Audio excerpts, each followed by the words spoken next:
Hey there, fellow marketers, Professor Wolters here, and today we're here in New Orleans, Louisiana, and today we're going to talk about is the legal or political environment that businesses have to deal with. And this goes along with our talk about the macro environmental factors that businesses have to deal with in their business environment. Because the thing is there's different laws and regulations that every business has to take into account when they're doing business.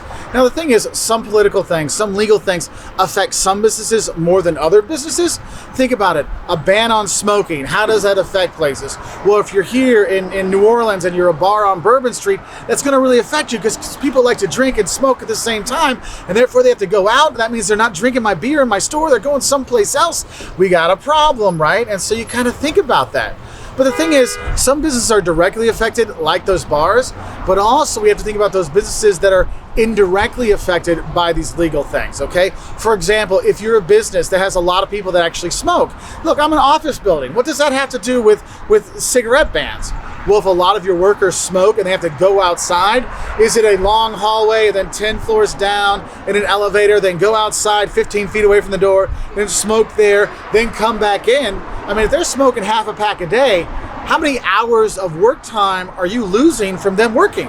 And so there's things you have to think about is, how do I adjust to that? Do I say workers have to clock out for their cigarette breaks, or do we need to build a smoking room, or what do we need to do? And so you have to think about those things, because each legal or regulation change or something like that can have an impact. So a fair trade law that might open up more competition to you, or it might open more opportunities to you, or it might do nothing. But we always have to kind of think about that, okay? Now, when we look at these laws, what I really want you to think about is when some of them are actually made specifically for an industry, that industry really has to know. And so that's where you might have the reactive versus proactive kind of stuff when it's macro factors, because we see, oh, there's a law that's really going to affect us, maybe we should do something about it. And you try to be proactive. You talk to your congressman, your senator, you have those political action committees or whatever, the lobbyists that go and talk for different things, right? That's why you have all these organizational groups, whether you're in food or you're in hotels or whatever, you're going to have a group that's talking to the legal people, try to influence it. Hey, this is what's going to affect our business. We don't want to lose jobs. What can we do? How can we work things out? And they do those things to kind of be proactive on there. Now, some companies, they're just reactive. Okay, there's a new law out there, we have to do something to match up with it. Because though some of these laws are for general stuff and some are very specific, we as a business cannot act like we don't know them, because we can still get in trouble for not following the law, okay? So for example, if you're here as a tourist in New Orleans and you're on Bourbon Street, yes, you can walk around and drink your beer and stuff in a plastic thing, not a glass bottle, okay? You don't want to get in trouble for those kind of things. Or, you know, some people think, oh, it's anywhere I go in New Orleans, I can drink with open container stuff, I'm fine.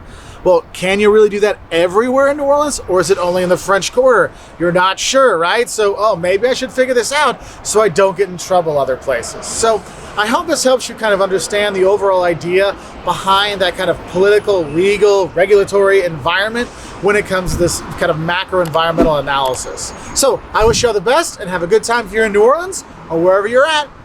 Bye.